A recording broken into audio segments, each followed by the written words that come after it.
Hey, it's Joe Crump. I got another question here. This is from John Canada. He says, how can we cope with AI in the real estate business? I'm not really worried about coping with it. I'm excited about using it because AI is how we built the Automarketer. It's a pretty smart system that goes out there and finds the properties that you want. You have to put a little bit of input in there. It analyzes the responses that come in, lets you know whether they're a yes or a no. It puts them into the appropriate follow-up system once they know that. It notifies you that somebody is interested in the property so that you can call them and put the deal together. So that AI does a lot of the work for you. If I look at all the work that I had to do before I had the Automarketer versus the amount of work that I have to do after it, 90% of my work has disappeared.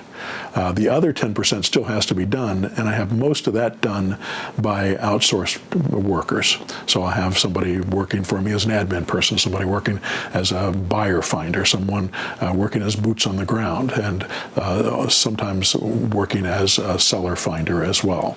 So those different tasks, that's about 10% of the work, and then the other 90% of organizing and keeping track of all this stuff, making sure everything goes out as it should, doing the marketing, which is the main purpose of any business. If a business isn't marketing, it's not in business.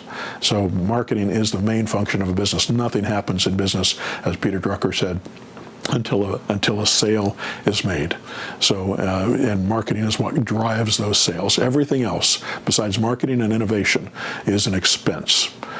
So marketing is the only real profit center you have in your business, and as long as you're doing that, you're in good shape. That's why you want good AI, you want good automation, you want a good system to do that work for you, and that'll keep you moving forward.